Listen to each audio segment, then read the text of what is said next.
Hey, good morning, guys. Yeah, the move over law was passed several years ago, so it's been in effect since 2003, but several people are still not following it, which is why Austin police are having this new initiative, starting this new operation. But as I mentioned, this law was first passed in 2003. It requires drivers to either move over or slow down when certain vehicles are stopped on the side of the road with emergency lights activated. That includes police, fire, EMS, tow trucks, and Department of Transportation cars.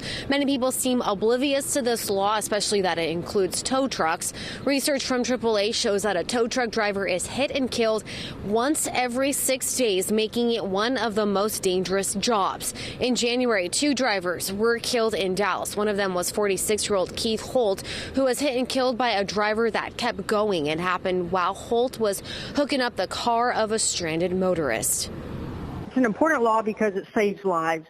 One of the #1 killers for law enforcement out there is getting hit on the side of the road when we're performing our job duties. And according to recent information, about 122 on-duty officers have been hit and killed by cars over the past decade. Hey, good morning, guys. This law was first passed back in 2003, but thousands of drivers are still not following it, with more than 10,000 citations and warnings being issued every year for violating this law. Operation Move Over consists of the Austin Police Department and their Highway Enforcement Command Team. Recent numbers show over the past several years, the city of Austin has averaged nearly 15,000 crashes a year, resulting in the deaths of 83 people and causing thousands of injuries. Law enforcement is fighting to improve those numbers. So with that being said, they're really cracking down on the move over law. If drivers don't follow it, we know it could turn deadly.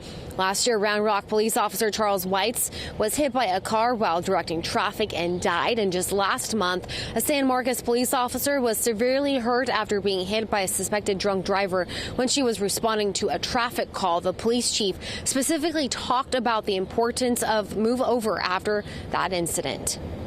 There's a law in place intended to prevent accidents like this, and that is when you see a police vehicle or a tow truck pulled over on the shoulder of the roadway, you're supposed to vacate the lane closest to that vehicle or slow down 20 miles per hour below the posted speed limit if you cannot vacate the lane. Later this morning, Austin police will have a press conference announcing this new operation that's happening here at Cabela's around 8:15 later this morning. Back to you in the studio.